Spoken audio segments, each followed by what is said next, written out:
평생 남을 위해 살았는데도 내 주변에 아무도 없나요? 그건 당신 잘못이 아닙니다. 그 이유가 밝혀지는 순간 당신의 지난 시간이 다르게 보일 겁니다. 습관적으로 저녁 밥상을 차리고 별말 없이 밥만 먹고 흩어졌습니다.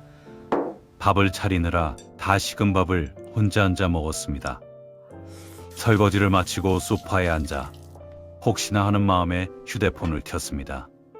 먼저 연락해올 사람이 없다는 걸 알면서도 역시나 아무것도 없었습니다. 참 이상합니다.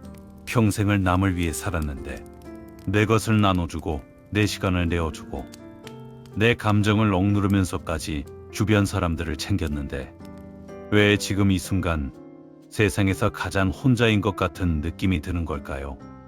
어쩌면 이런 생각도 드셨을 겁니다. 나이 들수록 연락 오는 사람은 보험 설계사뿐이라고. 쓸쓸하지만 정말 많은 분들이 조용히 공감하는 이야기입니다. 착하게 살수록 외로워지는 데는 이유가 있습니다. 그것도 아주 과학적인 이유가. 안녕하세요. 인생이맘 라디오입니다. 이곳은 괜찮아요. 잘 될 거예요와 같은 말은 하지 않습니다. 그런 말이 위로가 되지 않는다는 걸 저도 알고 여러분도 이미 알고 있으니까요. 대신 뇌과학과 심리학이라는 단단한 언어로 지금 당신 마음속에서 실제로 무슨 일이 일어나고 있는지 정직하게 들여다봅니다. 평생 남을 위해 헌신해온 사람들이 왜 나이 들수록 더 외로워지는지 그 뇌과학적 메커니즘을 함께 살펴보겠습니다. 오늘 이 영상에서 3가지를 말씀드립니다. 왜 이렇게 됐는지, 왜 줄수록 더 외로워지는지, 그리고 어떻게 되찾는지. 먼저 한 가지 물어볼게요. 다음 3가지 중 하나라도 해당된다면 오늘 이 영상은 당신을 위한 것입니다. 첫째, 누군가 부탁을 하면 거절하기가 몹시 불편합니다. 거절했을 때 상대가 실망할까봐, 관계가 나빠질까봐, 결국 그래, 내가 할게라는 말이 먼저 나옵니다. 둘째, 주변 사람들이 힘들다고 하면 나는 내 일처럼 나서서 도와주는데 정작 내가 힘들 때 선뜻 기댈 수 있는 사람이 떠오르지 않습니다. 셋째, 오랫동안 나 자신보다 가족, 친구, 동료를 먼저 생각해 왔는데 지금 돌이켜보면 그게 과연 옳은 일이었는지 가끔 의심이 됩니다. 사실 이 질문들은 저 스스로에게도 자주 묻는 질문입니다. 그리고 아마 저만 그런 건 아닐 겁니다. 여러분은 3가지 중 몇 가지나 해당되셨나요? 댓글에 숫자로 알려주세요. 첫째, 둘째, 혹은 모두 다 해당되셨나요? 부끄러워하지 마세요. 이건 당신이 나쁜 사람이어서가 아닙니다. 이유가 있습니다. 이건 당신의 성격이나 의지의 문제가 아닙니다. 이건 뇌의 문제입니다. 뉴욕대학교 신경과학연구팀은 2022년 이런 사실을 밝혔습니다.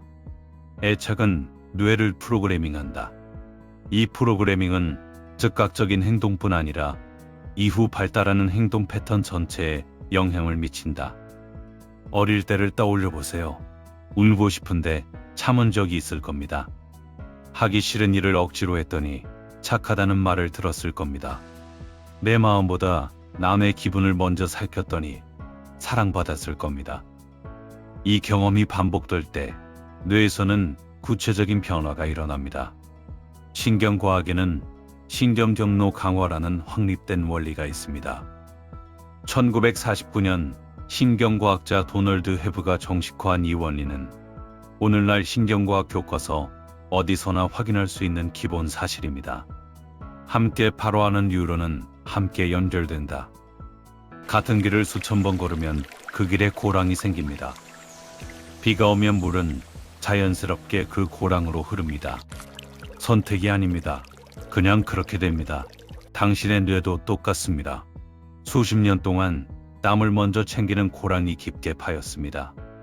그래서 누군가 부탁을 하면 생각하기도 전에 그래가 먼저 나옵니다. 거절을 못하는 건 의지가 약해서가 아닙니다.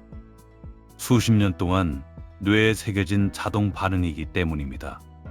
수십 년을 그렇게 살아온 사람에게 지금 이 말을 꼭 드리고 싶었습니다. 결코 당신 잘못이 아닙니다. 자, 지금까지 왜 이렇게 됐는지를 봤습니다. 그런데 여기서 진짜 충격적인 질문이 하나 남아 있습니다. 왜 착하게 살수록 더 외로워지는 걸까요? 그 역설의 답이 지금부터 나옵니다. 먼저 도파민 이야기를 꺼내야 합니다. 도파민은 뇌에서 분비되는 신경 전달 물질입니다. 기쁨, 동기, 보상을 처리하는 핵심 물질이에요. 맛있는 걸 먹을 때, 좋아하는 사람 목소리를 들을 때, 오랫동안 원하던 일이 이루어졌을 때, 뇌 안에서 도파민이 흐릅니다. 그 도파민이 특정 뇌 영역에 도달할 때, 우리는 좋다는 신호를 실감하게 됩니다. 도파민이 도달하는 뇌 영역인 복직선 조체. 쉽게 말하면 뇌 안의 기쁨 수신기입니다. 이름이 어렵지만 기능은 단순합니다. 이게 나에게 좋다. 나는 지금 기쁘다는 신호를 처리하는 곳. 보상 회로의 핵심입니다. 이 도파민 신호가 제대로 흐를 때 우리는 칭찬을 들으면 기쁨을 실감합니다. 좋아하는 음악을 들으면 가슴이 따뜻해집니다. 오래된 취미를 꺼냈을 때 미소가 나옵니다. 그런데 이 기쁨 수신기가 조용히 무너지기 시작하면 어떤 일이 벌어질까요? 칭찬을 들어도 실감이 없습니다. 좋은 일이 생겨도 기쁨이 오래가지 않습니다. 오늘도 하던 대로 했을 뿐인데 오늘따라 집에 돌아오는 길이 왜 이렇게 공허한지. 잘못 산 게 아닙니다. 기쁨 수신기가 지쳐 있는 겁니다. 그렇다면 왜 이 기쁨 수신기가 지치는 걸까요?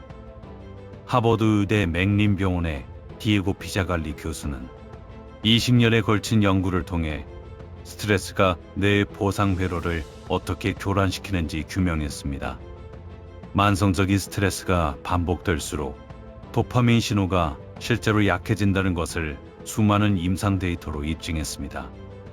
이 메커니즘은 거절하고 싶어도 거절할 수 없는 삶, 자신을 오랫동안 억눌러 온 삶에도 동일하게 작동합니다. 거절하고 싶은데 거절할 수 없는 상황, 쉬고 싶은데 쉴 수 없는 상황, 내 감정을 말하고 싶은데 말할 수 없는 상황. 이런 순간들이 수십 년 쌓이면 도파민 신호 자체가 약해집니다. 기쁨 수신기가 서서히 망가지는 겁니다. 이것은 추측이 아닙니다. 수십 년간 축적된 임상 데이터가 이를 뒷받침합니다. 만성 스트레스가 반복될수록 뇌의 보상 반응이 실제로 약해진다는 것이 입증됐습니다. 그리고 여기서 진짜 잔인한 악순환이 시작됩니다. 기쁨 수신기가 무너지면 뇌는 더 강한 자극을 찾습니다. 더 잘해줘야 사랑받을 수 있어. 더 희생해야 인정받을 수 있어. 이번엔 실감이 나겠지. 그러나 현실은 더 많이 줄수록 더 공허해집니다. 더 공허하니까 또 더 줍니다. 이것이 헌신의 역설입니다. 착하게 살수록 외로워지는 과학적 이유입니다. 평생 이 악순환 속에 있었던 겁니다. 그걸 이제야 알게 됐다는 게 조금 억울하지 않으신가요? 저는 억울했습니다. 그러나 그건 우리가 약해서도 잘못 살아서도 아닙니다. 오랫동안, 너무 오랫동안 자신보다 남을 먼저 위하며 달려온 뇌가 이제 기쁨을 받아들이는 법을 점차 잊어버린 것뿐입니다. 그리고 잃어버린 것은 되찾을 수 있습니다. 그 방법을 지금부터 말씀드립니다. 혹시 이런 생각이 드셨나요? 나만 이런 건 아닐까? 내가 뭔가 잘못된 건 아닐까?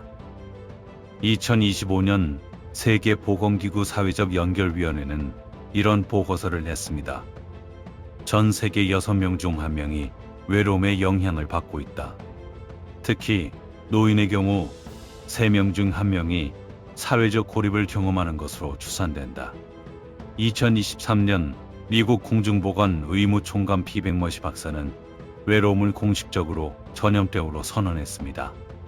영국은 아예 외로움 담당 장관을 만들었습니다. 당신의 외로움은 당신이 부족해서 생긴 것이 아닙니다. 그것은 지금 전 세계가 함께 겪고 있는 시대의 병입니다.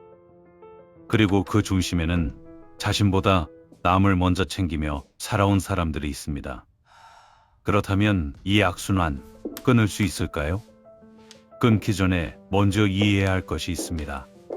나를 먼저 챙기려 할 때마다 어디선가 목소리가 들리지 않았나요? 너 지금 이기적인 거야. 그 목소리 사실 낯설지 않으실 겁니다. 여기서 한 가지 비유를 드릴게요. 서울에서 부산까지 가는 길을 상상해 보세요. 수십 년 동안 경부고속도로만 달려온 사람에게 그 도로는 넓고 매끄럽게 잘 닦여 있습니다. 눈 감고도 갈 수 있을 정도로요.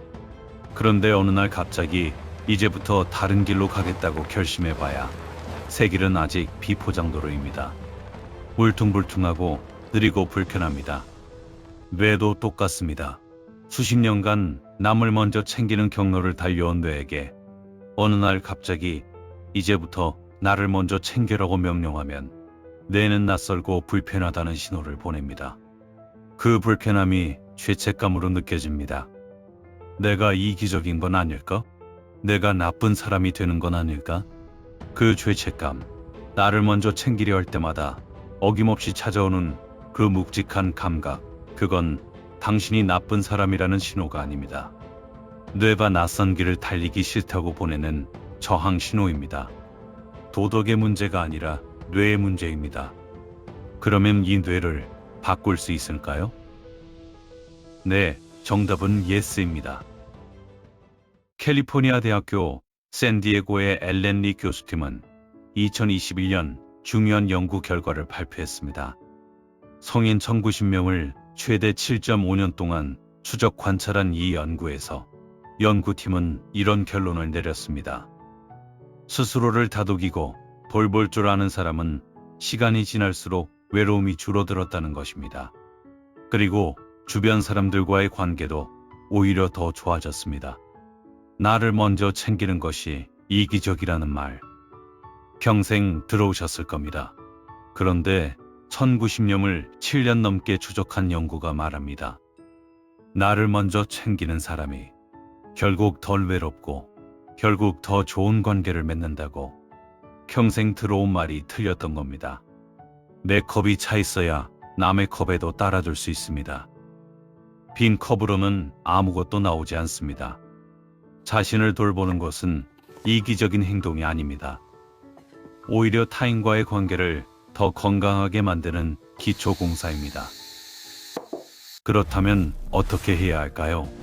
뇌의 고속도로를 하루아침에 바꿀 수는 없습니다. 하지만 새로운 길을 조금씩 닦아나갈 수는 있습니다. 오늘부터 딱 한 가지만 해보시기 바랍니다. 이름하여 3초 멈춤입니다. 부탁이 들어오는 순간을 떠올려 보세요. 생각하기도 전에 입이 먼저 열립니다. 그래, 내가 할게. 그 속도가 너무 빠른 겁니다. 이성이 개입할 틈도 없이 감정이 먼저 대답을 해버린 겁니다. 신경과학은 우리 뇌에 두 가지 시스템이 있다는 것을 보여줍니다. 하나는 편도체, 감정뇌입니다. 위험이나 사회적 위협을 감지하면 번개처럼 빠르게 반응합니다. 거절하면 관계가 나빠진다는 신호도 이 뇌가 먼저 잡아챕니다. 다른 하나는 전전두엽, 이성뇌입니다. 내가 진짜 원하는 게 뭔지 판단합니다.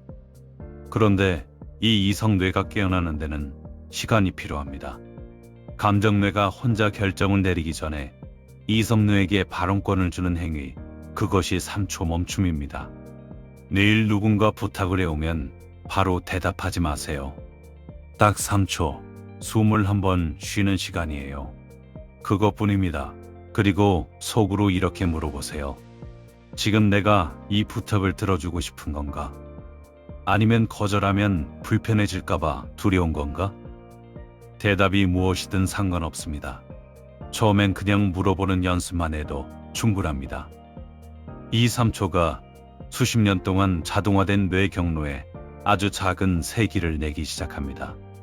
신경과학에서는 이것을 메타인지 훈련이라고 부릅니다.